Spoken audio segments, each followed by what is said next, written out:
자, 지난 수요 강좌 시간에 우리가 살펴보았던 게 산당이죠, 산당.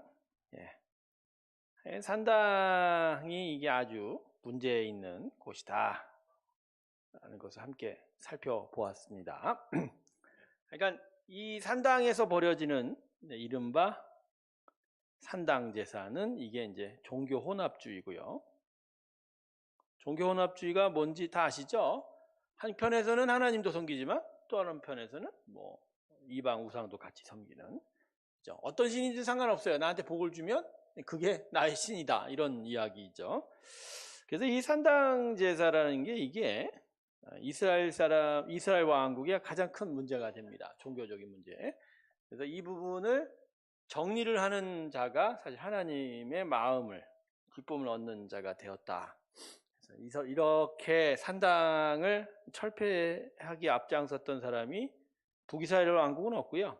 남유다 왕국의 히스기야, 그다음에 멸망하기 전에 요시야 왕, 이 두 사람 정도가 있었다라고 우리가 살펴보았습니다. 자, 이 시간을 이거 맞고요. 이제 오늘은 솔로몬이 이게 이제 중요한 두 내용을 좀 살펴보려고 하는데요. 일단은 가볍게 오늘 먼저 살펴볼 것은 솔로몬의 재산입니다. 지구 역사상 이 땅에 존재한 사람들 중에 가장 부자가 솔로몬이라고 그러죠. 솔로몬. 자, 이걸 어떻게 설명하냐면요. 다윗이 말입니다. 솔로몬에게 준 유산이 금 10만 달란트라고 합니다. 10만 달란트. 10만 달란트라고 합니다. 금만. 자, 근 10만 달란트. 근데 여러분, 한 달란트가 얼마냐면요. 59kg입니다. 59kg. 이게 꽤 많은 양입니다, 여러분. 이게 59kg이 이게 어느 정도 되는 양일까요? 59kg. 여러분, 금 현재 돈으로 한번 헤아려 볼게요. 현재 단위로. 금 1kg이 현재 시세로 얼마일까요? 1억 2천만 원입니다. 그 값이 되게 싸죠, 그러면? 1억 2천만 원. 그러니까 이게 59kg이면요. 어느 정도 되면요. 놀라지 마세요. 710조입니다. 우리나라 1년 예산이 600조가 좀 넘나요? 710조, 엄청난 양이죠. 700조. 근데 다윗의 유산이 금만 있지 않았어요. 은도 있었습니다. 은은 100만 달란트를 남겨줬답니다. 이게 100만 달란트니까 이게 이제 값을 환산해 보면 현재 가격으로 79조 정도 됩니다. 79조. 은도 엄청난 양이죠.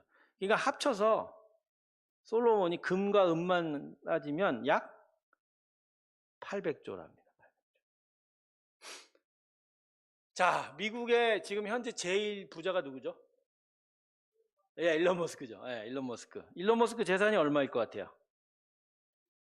일론 머스크는 재산이 대부분이 주식이죠. 금은 뭐 있겠죠. 그렇지만 현금 자산보다는 주식 자산이 꽤 많은데, 그걸 아이가 뭐 현재 시세로 합치면 암만 많이 해봐야 400조 안 된답니다. 400조 안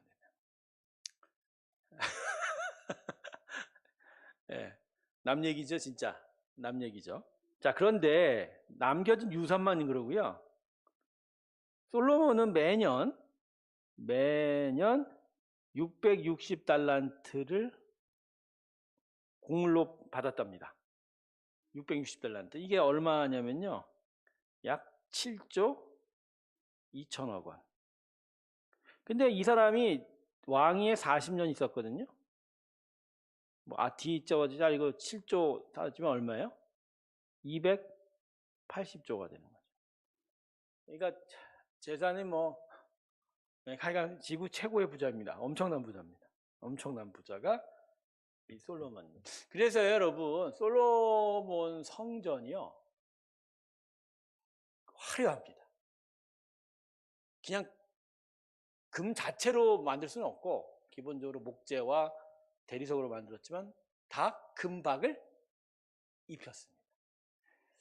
외부는 아니고요. 내부가 금박인데 아마 안을 내부를 들여다보면 진짜 지금 이런 말로도 안 될 겁니다. 장난 아니라는 얘기가 있죠.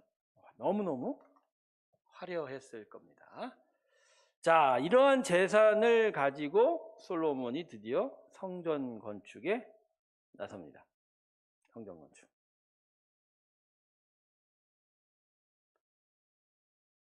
성전 건축에 나섭니다. 자, 여러분 예루살렘에 세워진 성전이 역사상 몇 개가 있다고 그러죠?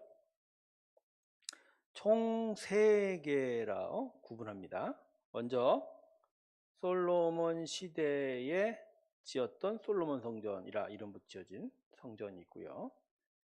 이것이 남유다 왕국 멸망 때 무너져요. 하지만 70년 포로 기환 이후에 에스라 학사에 의해서 재건이 됩니다. 이거를 이 성전 이름을 에스라 성전이라고 하는데 포로 후기 시대에 에스라 성전, 아주 초라한 성전이었다고 그러죠. 그래서 예전 솔로몬 성전을 봤던 사람들은 엄청 많이 눈물을 흘렸다고 하지 않습니까? 자, 그리고 헤롯 대왕 시절 예수님 당시에 성전이 있는데 헤롯 성전이라고 이름 붙여줍니다. 이 헤롯 성전은요 헤롯 대왕이 즉위하면서 에스라 성전을 확대 화려하게 만든 성전입니다. 새롭게 만든 건 아니고요. 개축을 한 거죠. 그렇지만 그 규모나 이런 것들이 예전 솔로몬 성전보다 엄청나다고 해서 헤롯 성전이라고 합니다. 이렇게 3개의 성전이 예루살렘에 세워졌었다고 그러고요. 현재는 단 하나도 남지 않았습니다. 단 하나도 남지 않았습니다. 남아있는 흔적이 있어요.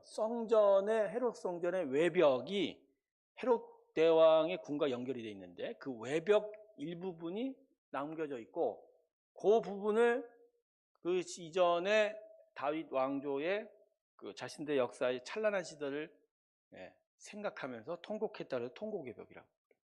그게 성전 가장 바깥벽입니다. 바깥벽. 그 정도만 남아있지 다 사라져 버렸어요. 대신 이 예루살렘 성전이 세워진 자리에는 지금 뭐가 세워져 있는 줄 아십니까? 예루살렘 한번 가봐야 되는데 이슬람 사원이에요. 황금돈 사원이라고 그러죠. 황금 모스크라고. 알 이스칸가 이름이 제도 기억이 안 나는데 알 아스크가 말 거예요. 그 사원이 세워져 있습니다. 근데 여러분 이 성전이 세워진 자리가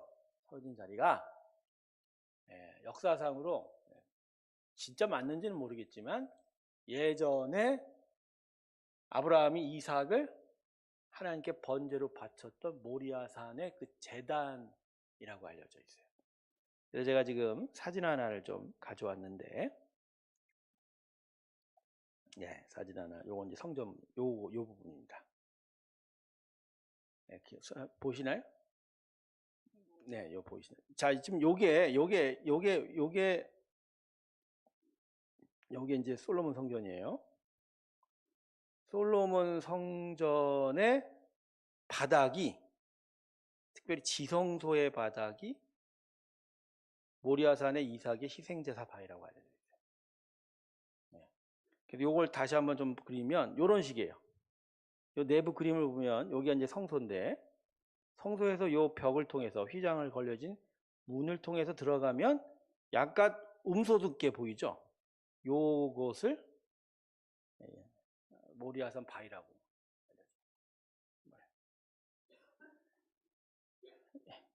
근데 이제 이슬람은 또 다른 주장을 하죠. 요 모리아산 요 성전 위에서 자신의 마지막 사도라고 하죠. 무함마드가 하늘로 승천했다고 하죠.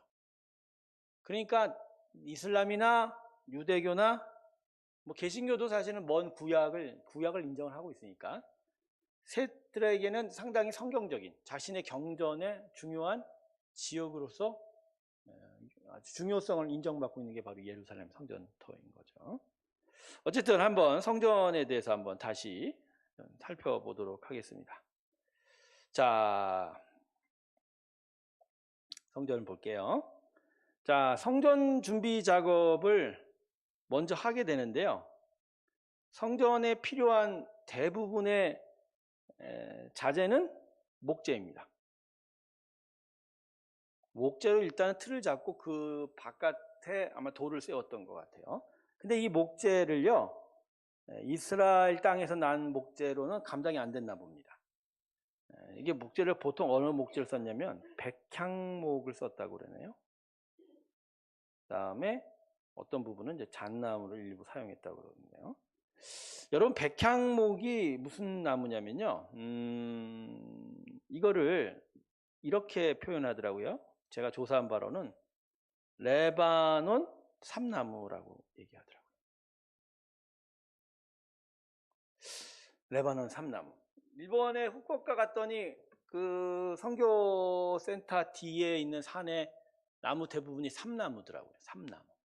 근데 삼나무도 종류가 많은가 봅니다. 각각 지역별로 나눠져 있는 나무들이 있는데, 이 백향목은 레바논에서만 주로 자란다고 하네요. 그래서 레바논 삼나무라고 지었는데 상록 침이었습니다. 근데 어느 정도로 자라냐면 이게 높이 40m까지 자란다라고 알려 있습니다. 대단히 높이 자라는 거죠. 40m. 아파트 몇 층 높이일까요? 이게 40m면 꽤 높이 올라갑니다.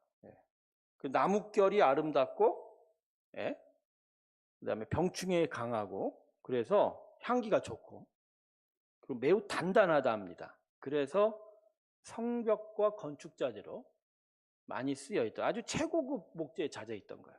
그러니까 이 백향목을 솔로몬이 가져다가 솔로몬 성전에 쓴 거예요. 근데 이게 그냥 얻지 않았어요. 레바논 땅을 다스리고 있는, 이제 그 땅을 그때 당시 다스리는 사람이 두로라는 나라인데, 두로 왕 히람으로부터 얻었습니다. 이게요, 솔로몬이 아니라 사실 다윗이 한 일이에요. 다윗 왕과 두로 왕 히람 사이가 되게 친분 관계가 있었다고 합니다. 그래서 히람이 대단히 다윗을 존경했다고 그래요. 그래서 그 아들 솔로몬이 성전을 짓는다는 소리를 듣자 먼저 제안을 한 거죠. 우리 목재 가져다 써라. 이거 백향목 좋지 않냐? 가져다 써라. 대신 바랬어요. 뭘 바랬냐면 대신 너희들의 먹을 거리를 우리에게 안정적으로 공급하라. 그래서 두로왕 히람과 함께 백향목과 서로 주고받는 거래를 합니다. 밀과 기름. 아무래도 해안 도시다 보니까 먹을 것들이 돈을 주고 사야 되는데 백향목과 맞바꾸면서 안정적인 공급을 얻게 되는 거죠. 자, 그런데 이 백향목을 어떻게 운반했을까요? 어떻게 자르고 운반했을까요? 레바논, 지금 제가 얘기했던 두로랑 라라라는 나라는 해안 도시라 그렇게 사람이 많은, 국력이 강성한 나라가 아닙니다. 당연히 사람도 모자랐겠죠. 그래서 이스라엘 사람 3만 명이 동원됐답니다. 여기에 3만 명. 대신 이제 10,000명씩 3개조로 진행이 됐다고 그러는데, 이 백향목을 산에 가서 자르는 사람 따로 있고, 또 바닷가까지 운반하는 사람 따로 있고, 바닷가에서 뗏모로 묶어갖고 밑에 이스라엘 해변으로 보내는 것 따로 있고, 다시 이스라엘 땅에서는 그거를 받아서 건져서 예루살렘으로 가지고 올라가는, 이게 그러니까 엄청난 큰 공사였던 거죠. 아마도 많은 사람들이 여기 동원이 됐던 것 같습니다. 연인원 3만 명이 동원이 됐던 아주 큰 일이었습니다. 자, 이렇게 목재 준비를 제대로 한 것 같아요. 꽤 많이 했겠죠. 몇 년 동안 준비를 했을 건데. 자, 드디어 성전을 건축하기 시작합니다. 근데 이 성전 건축이 이제 의미가 하는 바가 뭐가 있냐면, 성경 내에서 어떤 역사의 기점으로 이 성경 본문을 많이 씁니다. 왜냐하면 성전 건축 시작을 분명하게 이렇게 받고 있습니다. 출애굽한 지 480년. 그리고 그때는 솔로몬 즉위 4년 차 8번째 달이라 이렇게 얘기합니다. 그러니까 정확한 역사가 여기서 산출이 되는 거죠. 그래서 성경의 역사는요, 대부분 여기서 이전 역사는 여기서 역산합니다. 여기서 역산해서 갑니다. 가령 뭐 출애굽을 언제 했을까? 분명히 성전 건축한 날로부터 480년이니까 480년을 못 받고, 그러면 솔로몬이 즉위한 4년째 8째 달은 언제일까? 근데 당시에는 이미 왕조 기록들이 많이 남아있으니까 그걸 조사해서 몇 년이구나. 그래서 이 몇 년으로부터 480년을 거슬러 올라갔더니 약 한 기원전 1200년대나 1300년 두 간지가 나오는데 대부분 한 1200년 후반대를 이렇게 본다. 뭐 이런 식으로 역산을 하게 되는 거죠. 자, 이렇게 해서 성전 건축을 하기 시작을 하는데요. 규모가 클 것 같죠? 안 커요. 그렇게 안 커요. 그렇게 안 큽니다. 자, 먼저 길이를 보겠습니다. 길이가 60규빗밖에 안 됩니다. 한 규빗이 50cm입니다. 50cm. 그러니까 한 규빗이 50cm니까 60으로 하면 길이가 몇 미터밖에 안 돼요? 30m 채 안 됩니다. 이때 이 규빗이요, 옛날 규빗이라고 해서 조금 작은 규빗이거든요. 그래서 약 27.9m라고 알려져 있습니다. 너비는요 20규빗입니다. 예, 그러니까 이게 대충 가면 9.3m. 높이는 30규빗입니다. 13.9m라고 합니다. 자, 그래서 다시 한번 그 그림을 한번 볼까요? 예, 이런 겁니다. 이렇게 이런 식이죠. 그러니까 이제 여기서부터 여기까지의 거리가 60입니다. 그 다음에 요 높이가 30이고요. 요 넓이는요 20밖에 안 되는 거예요. 20규빗. 예. 그런데 이거를 이제 우린 알아듣기 쉽게 몇 센티미터로 되면 약 30m. 요 높이가 약 13m 정도 되는 거고, 여기 넓이가 약 9.3m 정도 되는 거고. 이런 거. 야, 요 정방향이에요. 이 정방향, 요 통이죠. 요게 성전인 거죠. 근데 이 앞에, 성전 앞에 뭘 세워놨냐면, 요 큰 거 보시죠? 이게 뭐냐면, 주랑이라고 합니다. 그러니까 성전을 돋보이게 만드는 일종의 현관문을 만들어 놓은 거예요. 현관문.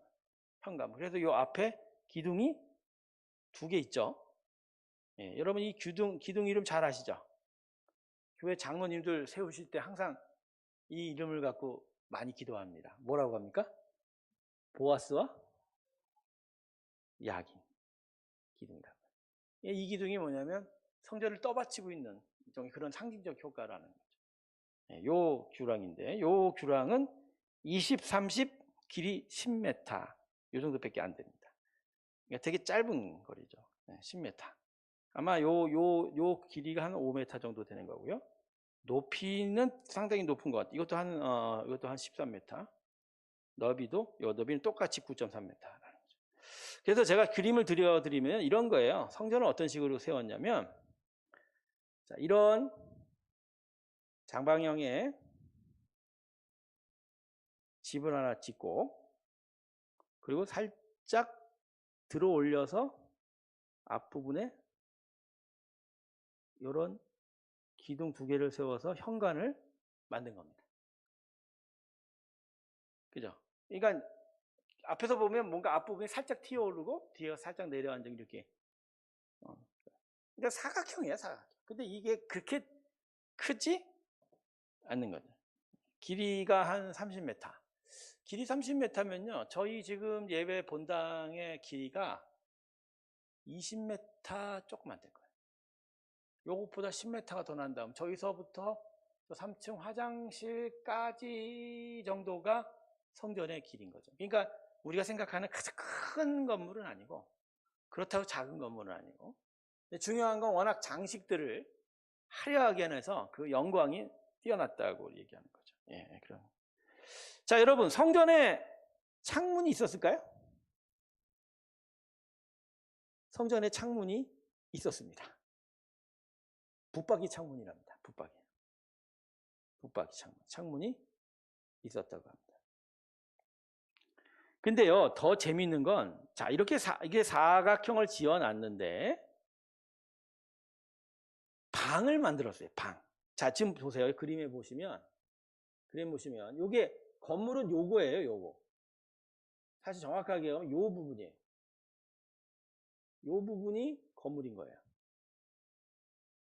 근데 옆에 또, 뭐가 또 튀어나왔죠?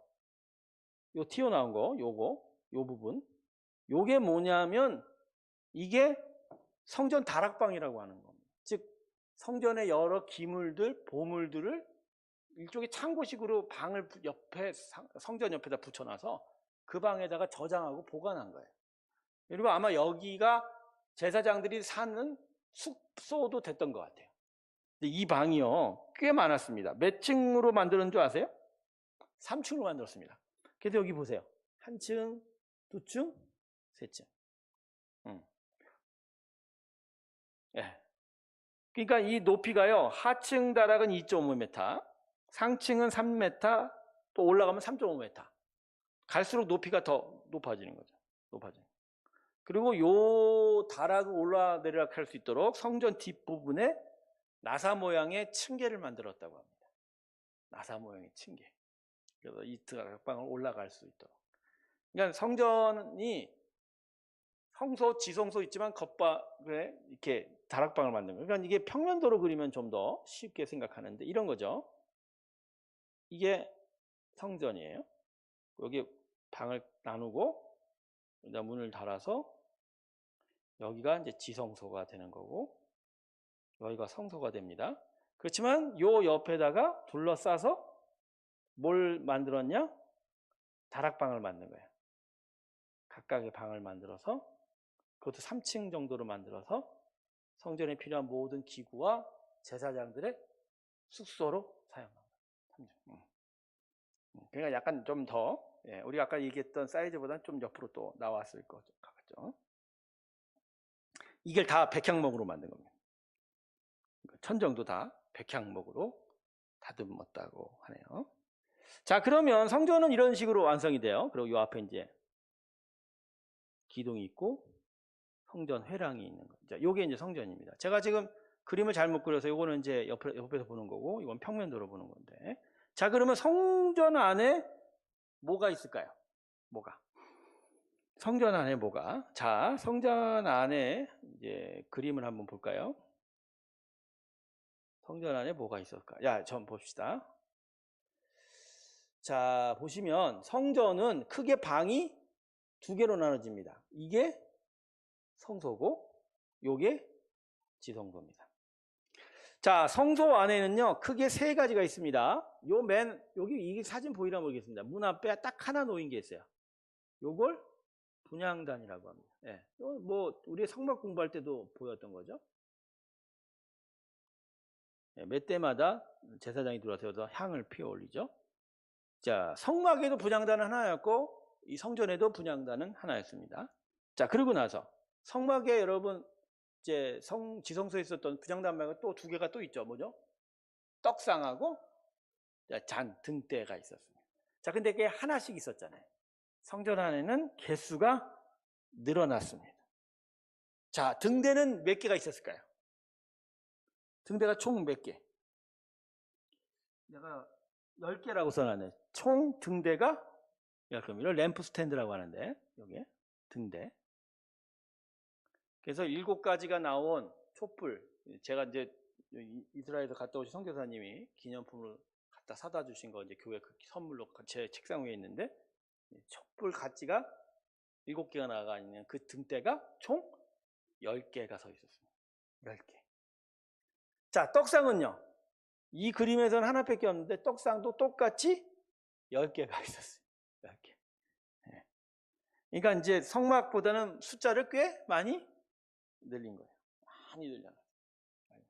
양쪽으로 5개씩 배열해 놓았습니다. 자, 그런데 이제 안에는 아까도 얘기했지만 금박으로 화려하게 치장을 했어요. 지금 다 이거 보시면 알겠지만 다 금입니다. 다 금으로 화려하게 이 그림만 봐도 엄청나죠? 네, 그래 여기 나왔습니다. 자, 그리고 성소와 지성소 사이에 문을 만들어 놨는데요. 문이 있었을까요? 없었을까요? 문이 있습니다. 예, 문은 잣나무로 만들었다. 잣나무로 만들어. 하지만 잣나무라면 감람나무로 만들었답니다. 요 문이 잣나무고, 요게 잣나무고, 요게 감람나무입니다. 그런데 문만 달아놓지 않았어요. 이 앞에 뭘 늘어뜨렸죠? 휘장을 늘어뜨렸어요. 휘장을 늘어뜨렸던 것 같습니다. 자, 그래서 이제 이 휘장을 걷고 문을 열고 성소로 들어가면 여기 보시면 알겠지만 왜 이상한 동물이 서 있잖아요. 이상한 동물. 자, 이게 그룹이라고 하는 겁니다. 그룹. 캐룹이라고 합니다. 캐룹. 영어로는 캐룹인데 천사입니다. 천사를 히브리어로 이렇게 불렀습니다. 근데 아마 여기는 이거는 동물상이 아니고요. 날개만. 그래서 여기 보시면 날개 있죠. 날개 부분. 여기도 날개 부분. 이 날개 두 날개가요. 양쪽의 벽에 다 닿았다고 합니다. 닿았다고. 그러니까 사실 우리 본당의 한 요거 자리 요 정도 될 거예요. 넓이가. 넓지 않죠. 여기에 그룹이 둘이 날개를 활짝 피면 날개가 양쪽 벽에 살짝 닿을 정도. 그러니까 지성소를 들어가면 저 캐룹에 압도되는 분위기였을 거예요. 들어갔더니 천사의 날개가 활짝 펴갖고 양쪽 문을 닿을 정도로 엄청난 압도감을 주었을 거예요. 근데 그 그룹이 사이에 뭐가 놓였죠? 언약궤입니다. 언약궤. 여러분, 원래 성막에 있을 때는 언약궤 위에 캐룹이 있었어요.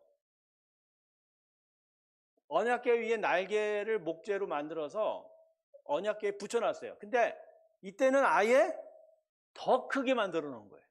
더 크게 만들어. 어마어마했을 겁니다.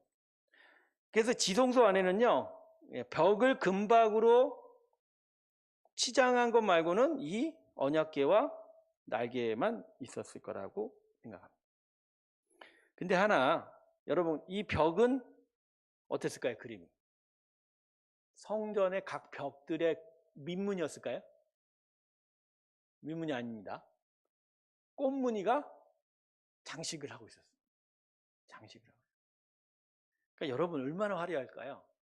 그냥 금박을 입혀도 되는데 모든 게 아주 정교한 꽃무늬들이 장식이 돼 있어서, 그다음에 캐룹의 무늬도 있었을 거라고 예측이 되고 있어서, 요 이제 그림 보면 아시겠지만 이 벽들 보면 어떻게 되겠어요?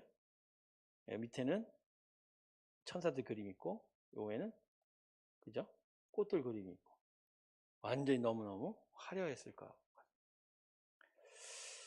나중에 천상 가면 이거 볼 수 있으려나 모르겠습니다. 지나간 일들인데 이 정도로 되게 화려한 모습이었습니다. 성전. 자, 그런데 또 하나, 성전 안에는 다 이렇게 놨는데, 성전 안에 이렇게 놨는데 성전 뜰에는 어떻게 나왔을까요? 자, 요건 제가 그림으로 다시 그려도 드리겠습니다. 전체적으로 이렇게 좀 그려봐야 될 것 같아요. 전체적으로 성전을 이런 식으로 한번 그릴게요. 이렇게 그리면요, 일단 맨 앞부분이 여인의 뜰입니다. 이 앞에 이제 성전으로 들어가는 문이 있고, 또 여기에 작은 문이 있고, 그리고 나서 또 하나의 뜰이 뭐냐면 이게 남자의 뜰입니다. 그리고 나서 문이 있고, 거기를 이제 제사장의 뜰이라고 합니다. 이 제사장의 뜰 안에 자, 이렇게 장방형의 공간이 있고, 이걸 성전이라고 하는 거죠. 성전은 지성소와 성소를 이렇게 나누게 되고요. 성소에는 언약궤가 있고 날개들이 이렇게 캐롭들이 있고요. 성소에는 이렇게 분향단이 있고 등대가 5개가 양쪽으로 있고요. 떡상도 5개가 양쪽으로 벌려져 있는 그림일 겁니다. 그 요 앞에 보아스의 야긴 기둥이 복인과 야긴의 기둥이 이렇게 서 있어서 회랑을 이루고 있고요. 그리고 그 옆에는 다락방들이 설치가 돼 있어서 3층으로 많은 방들이 놓여져 있을 겁니다. 자, 밖에는요. 밖에는 또 무엇이 있죠? 제사를 드려야 되니까 큰 재단이 하나 있었다고 합니다. 큰 재단, 이거 이제 치울게요. 여인들 큰 재단이, 엄청나게 큰 재단이 세워져 있었다고 합니다. 그래서 여기서 장작을 떼어서 여기서 최상 제사물을 이제 태우는 자리가 되고요. 그 옆에 성막에는 없는 높바다가 있었다고 합니다. 높바다. 큰 대야입니다. 엄청나게 큰 대야입니다. 둘레가 30규빗, 높이가 직경이 한 10규빗 됐다고 합니다. 높이가 한 5규빗. 여기에 담긴 물이요, 45,420리터라고 하네요. 엄청난 많은. 근데 이 높바다를요, 12마리 소가 바치고 있었다고 합니다. 그러니까 어디 가면 여러분 이런 비슷한 조각물을 보셨을 수 있는데 밑에 동물이 있고 그 위에다가 뭘 올려놓는 거. 높바다가 그런 형상이었던 거예요. 12마리 소가 밖을 향해서 각각 자기 방향을 보고 있고 그 위에 큰 물 대야를 놓고 거기다가 물을 채워넣어요. 자, 여러분 여기에 있는 물은 어떻게 쓰여지는 물일까요? 쏟지는 물이에요. 쏟지는 물이에요. 그러니까 성막에 물두멍이라는 데가 있잖아요. 제사를 지내고 피를 씻어내는 곳으로 사용된 물두멍이죠. 그걸 높바다라고 하는 거예요. 그리고 이 높바다에서 물을 많이 만들고 이걸 퍼다가요, 이 주변으로 조그만 대야, 이것보다는 작은 대야를 5개를 갖다 놨습니다. 이걸 이제 성막 쓰던 대로 물두멍이라고 그럽니다. 그러니까 사람들이 와갖고 이 성전 앞에서 자기들이 재물을 잡는 거예요. 여러분 제사법을 레위기 때 보시면 알겠지만 제사장이 재물을 죽이고 잡지 않습니다. 누가 잡아요? 재물 가져온 사람이 잡는 거예요. 재물 가져온 사람이 자기가 죽여야 돼요. 자기가 죽입니다. 그리고 자기가 각을 뜹니다. 그러니까 손이 흥건하게 묶겠죠. 거기까지만 자기가 하고 그걸 제사장에 주면 제사장은 그거를 가지고 제단에다가 태우고, 그죠? 거기서 제사의 종류에 따라서 고기를 구분하고 내장을 다 불에 태우던지 해갖고 자기들이 먹을 거 빼고, 그죠? 태울 건 다 태우고 그렇게 제사를 지내고, 그렇게 제사장에게 제물을 바친 사람들은 높바다가 아니라 이 주변에 있는 물두멍 가갖고 손을 씻고 나가는 겁니다. 근데 얼마나 많은 사람들이 이 안에 들어왔겠어요. 그러니까 많은 사람들이 와서 재물을 잡으니까 물두멍도 10개나 많이 들어요. 근데 여러분 제가 오늘 이걸 이렇게 설명하고자 하는 이유는 뭐냐면, 여러분 이 시설, 이 성전 안의 어떤 화려함과 이 성전 자체의 어떤 이런 큰 규모를 이야기하면서 생각을 해봐야 돼요. 야, 이 성전 안에 들어가면 지금 어떤 일이 벌어지고 있냐는 거예요. 어떤 일이 벌어지고. 여러분 저는요 어떤 그림을 그렸냐면요, 이 성전이요 거룩함과 함께 잔인함이 같이 공존하는 공간이라고 저는 생각합니다. 성전에 이 제사장 뜰 안으로 들어갔더니 피비린내가 나는 거예요. 곳곳마다 사람들이 재물을 자기 손으로 죽이고 재물을 자르는 일에 열중하고 있는 거예요. 근데 여러분 동물 죽이는 게 쉽습니까? 절대 안 쉽습니다. 모기도 제대로 못 죽이는 게 우리들 일부 아닙니까? 모기 한 마리만 나타나도 이거 잡아달라고 막 애쓰는 분들이 있지 않습니까? 그죠? 우리 아울리치 갔을 때 참 밑에 권사님 방에 뭐가 나타나는지 비명을 질러갖고 우리 김 장로님 주무시다가 갑자기 뛰어가갖고, 그걸 왜 또 장로님이 뛰어내려가고 잡아요? 자기들이 잡으면 되는데 그걸 못 잡아갖고 권사님들, 그죠? 장로님 그때 뭐였죠? 모기였나요? 근데 도마뱀 못 죽였죠, 장로님. 도마뱀 정도도 돼도 그거 죽이기 마음 찐합니다. 근데 그 재물을 양과 소를 가지고 와갖고 죽인다는 거 쉽지 않아요. 거다가 프로가 아닌 이상 단 한 방에 죽지 않는답니다. 그러니까 계속 씨름을 하는 거예요. 죽이려고. 숨도 바로 끊어지지 않는 거예요. 그러니까 그 제사에 성전에 왔던 사람들이, 남자들이 그걸 죽이려고 온 피바다, 손에 피를 묻고 옷에 피를 튕기면서 그거하고 씨름하고 있고, 한쪽에서는 또 잡아 죽인 걸 또 각을 치잖아요. 각을 치잖아요. 여러분, 닭이야 토막치기 편하지, 양, 소고기 발골하고 해체하는 거 엄청나게 시간 걸려요. 그걸 다 치고 있는 걸 보세요. 쉬울까요? 쉽지 않아요. 그걸 또 가서 제사장에 전해주면 제사장은 또 이거를, 이 제단이 엄청 크거든요. 이 제단에다가 다 갖다 놓고 그걸 다 태우는데, 한쪽에서는 막 장작대랴 그걸 또 올려다가 다 태우랴. 이 제사장들은 피바다였을 겁니다. 피비린내가 진동을 하는 피바다. 근데요, 제사장들에서는 이 피바다, 진동을 하고 비린내가 진동한 잔인함이 있었지만, 성전 안에 들어가면 황홀한 데였다. 일반 사람은 못 들어가죠. 제사장만 들어갈 수 있고, 그것도 대제사장만 지성소에 1년에 딱 한 번 들어가니까. 그 안에 들어가면 뜰에 잔인함과 피비린내는 전혀 한 것 없이 향기로운 향이 피어오르고, 그죠? 아름다운 모습들이 가득하고 거룩함을 느낄 수 있는 그 것들. 여러분 어떻게 생각하세요? 이런 잔인함과 거룩함이 함께 공존한 곳, 이게 성전이었다는 거죠. 그러니까 여러분, 이게 어떤 의미냐면요, 잔인함은 뭐에 대한 잔인함이냐? 죄의 청소예요. 심판. 물론 우리는 용서를 받지만, 대속을 받지만, 제사는 기본적으로 뭐에 대한 거예요? 죄에 대한 피가 남아할 수밖에 없는 거죠. 그렇지만 이 거룩함은 결국 뭐죠? 하나님의 임재, 은혜, 이걸 얘기하는 거예요. 근데 이 두 가지가 같이 가는 거라는 거죠. 같이 가는 거죠. 사랑하는 성도 여러분, 우리가 하나님의 은혜를 생각할 때마다 기억할 거는, 우리의 은혜는 기본적으로 죄에 대한 청소를, 심판을 동반한다는 거예요. 그러니까 어떻게 보면 십자가의 예수의 그 피비린내 나는 고통, 그 고난 위에서 우리를 향한 은혜의 역사가 나타난다는, 이 두 가지가 같이 합쳐져 가요. 그래서 여러분,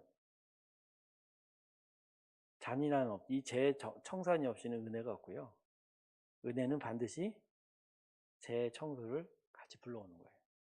이게 이 땅에서의 하나님의 은혜의 모습입니다. 그래서 제가 여러분에게 말씀드리는 건,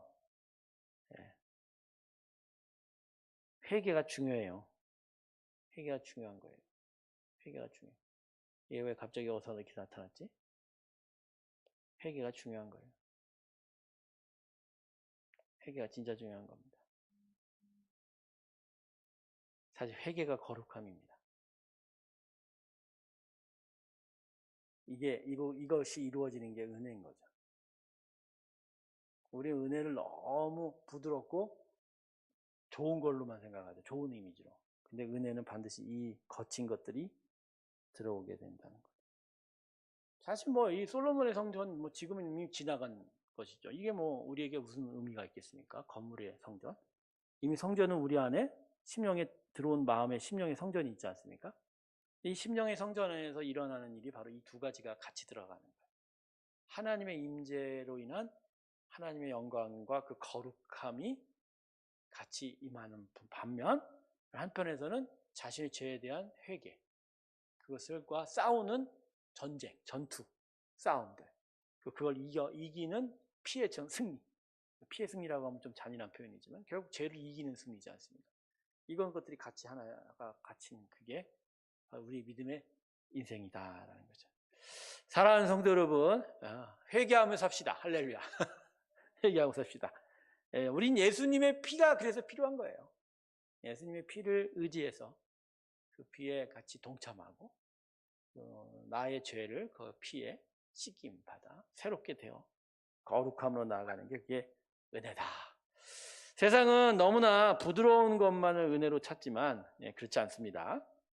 예수의 은혜는 바로 이 십자가의 회개 대속에 기초하고 있다는 걸 기억하면서 은혜의 아주 중요한 포인트를 잘 찾으시길 주님의 이름으로 축원합니다.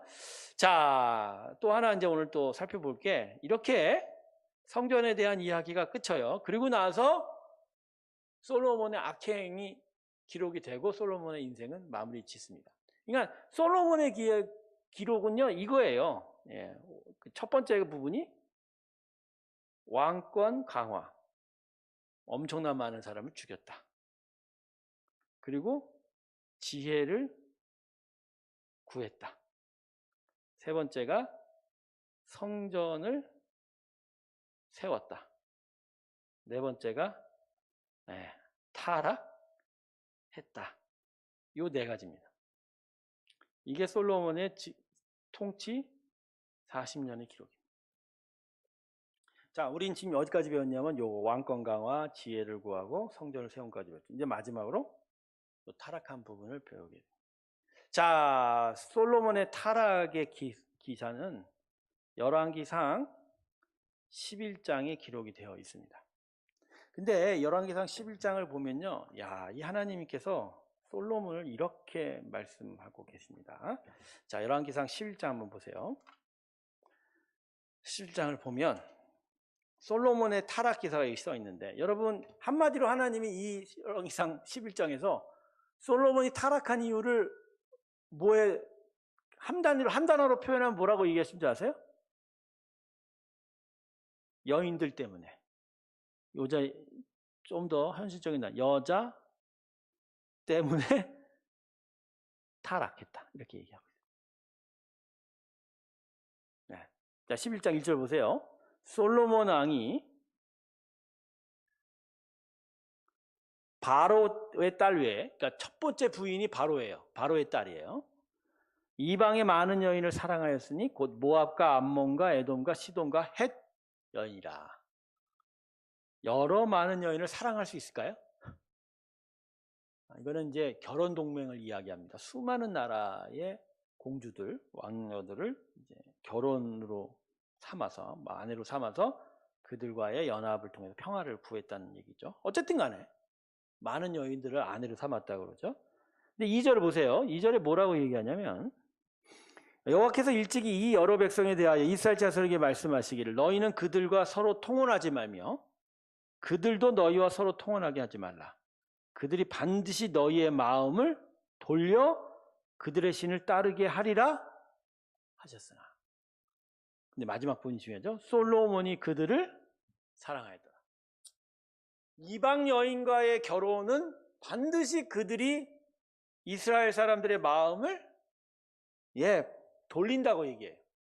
하나님께로 향한 믿음을, 사랑을, 신앙을 돌리게 만들어 그들 여인이 섬기는 우상으로 향하게 만든다는 거죠. 그런데 이게 이미 이스라엘이 가나안 땅에 정착할 때부터 경고했던 말씀이거든요. 근데 이미 사사기 시대부터 뭐 이방족 속들과 서로 통혼하고 하면서 이스라엘 백성이 다 타락하고 우상을 섬기지 않았습니까? 근데 그 일들이 다시 어떻게 솔로몬에게 반복됐다는 거예요.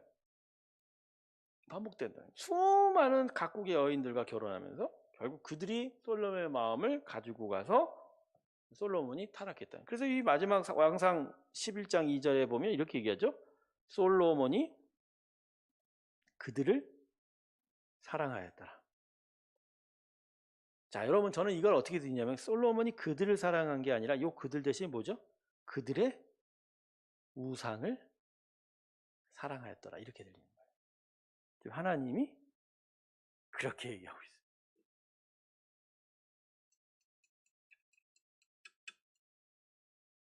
3절에요. 여인이 몇 명이라고 얘기한 줄 아세요? 후궁이 700명이요. 첩이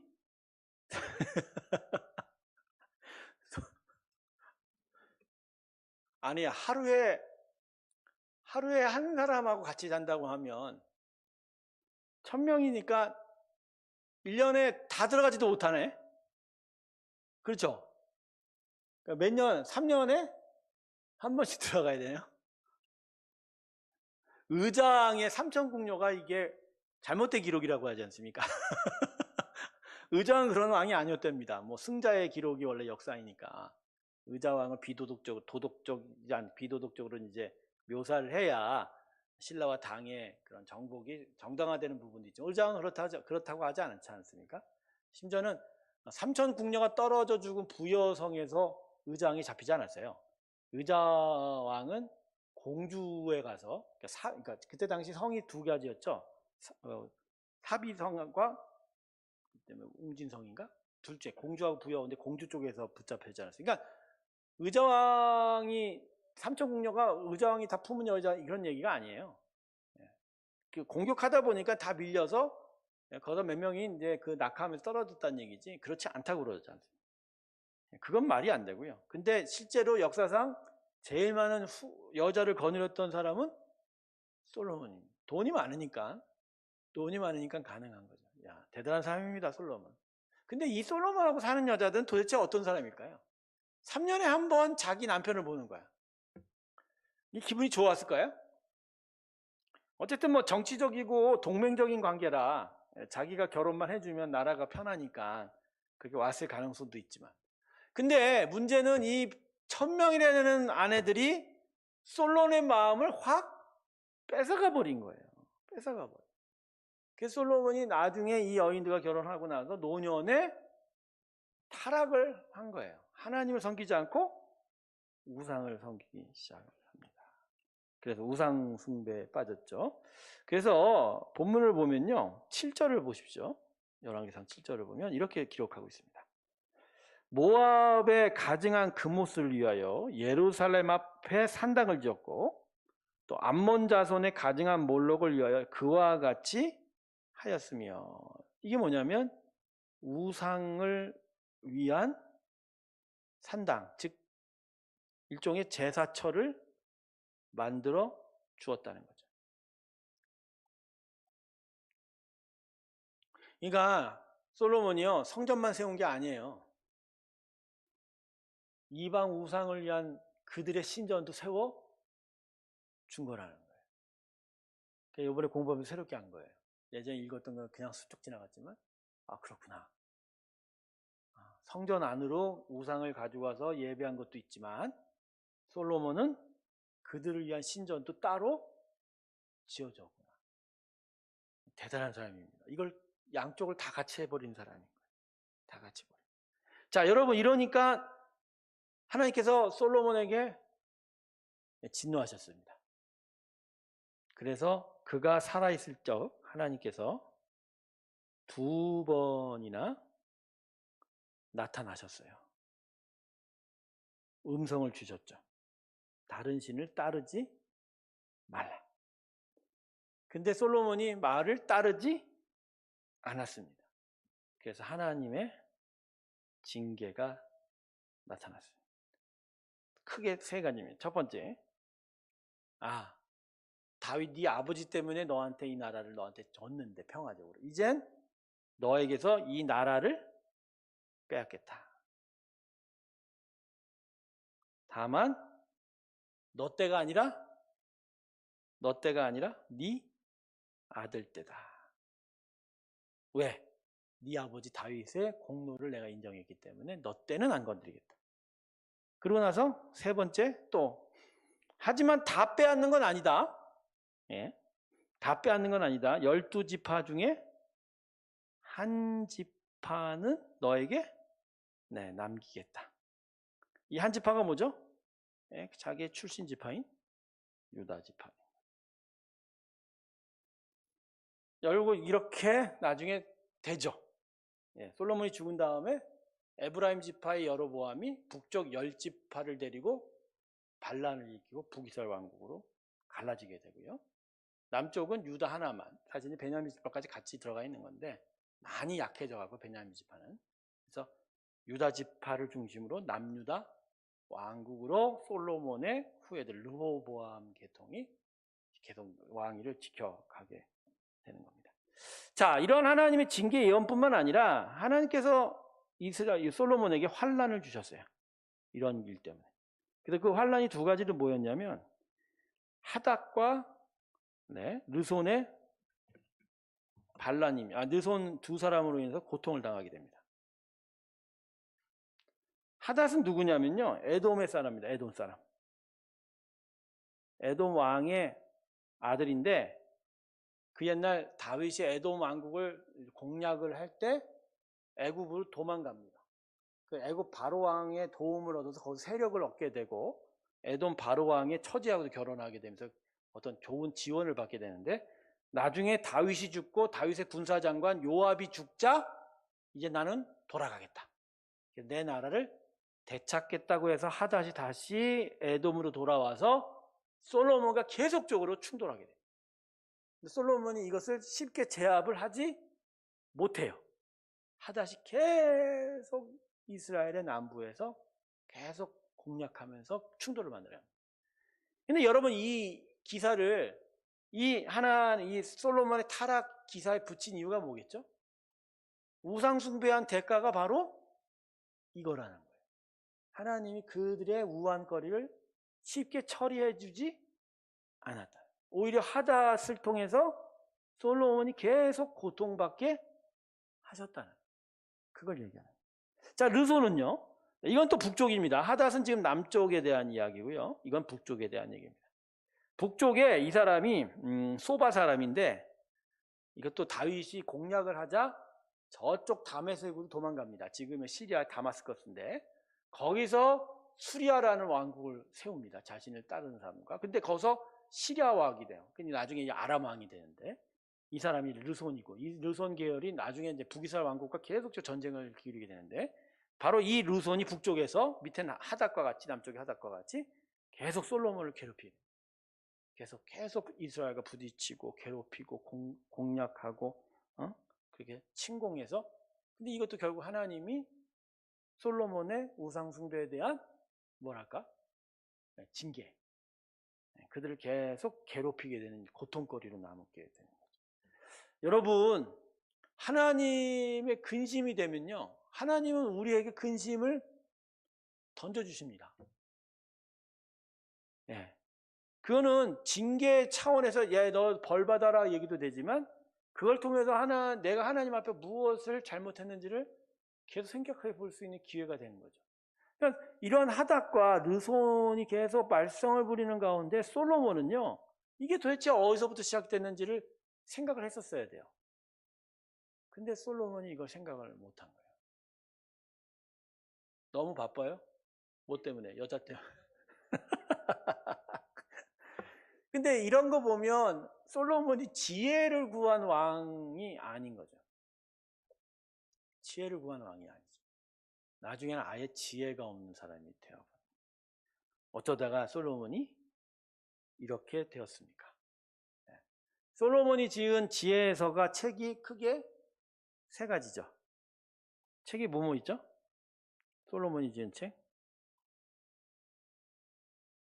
잠언이 있고, 전도서가 있고, 그다음에 아가서가 있죠.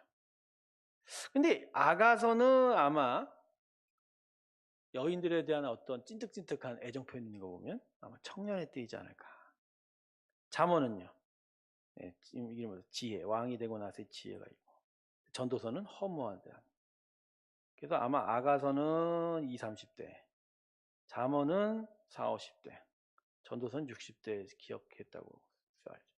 근데 이런 책들을 보면 참 솔로몬이 정말 하나님을 잘 아는 것 같아요.